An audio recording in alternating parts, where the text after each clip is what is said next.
Si vous faites les mises à jour macOS chaque année, donc à l'heure où je tourne cette vidéo, on est en 10.13.4 sur macOS High Sierra. On va donc passer en 2018 sur la version 10.14 de macOS. Eh bien, sachez qu'à partir de la version 10.14, les applications 32 bits ne fonctionneront plus du tout. Ça veut dire que si vous avez des applications 32 bits que vous utilisez régulièrement et que vous faites la mise à jour 10.14 de macOS, eh bien, ça ne marchera plus.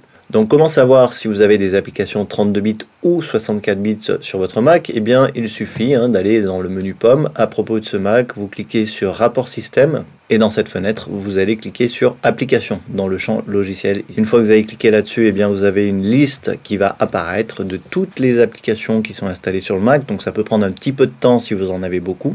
Voilà, elle vient d'apparaître. Donc je vais étirer ceci. Et vous voyez que sur le côté ici on a 64 bits. Donc si je clique sur cette colonne, eh bien je vais trier toutes les applications qui sont 64 bits ou pas. Donc par exemple ici j'ai toutes ces applications sur mon Mac qui ne sont pas en 64 bits. Donc si je sélectionne tout ça, j'en ai quand même pas mal. Donc c'est à vous de vérifier avant de faire les mises à jour en fin d'année 2018, eh bien que ces applications-là, vous les utilisez pas régulièrement, ou alors il va falloir vérifier si l'éditeur vous propose une version 64 bits pour la sortie de macOS. Donc il se peut que certains éditeurs mettent du temps. Il peut se passer 6 mois, 1 an avant que certains réagissent et mettent à jour leurs applications en 64 bits. Donc attention à cette prochaine version de macOS en 10.14.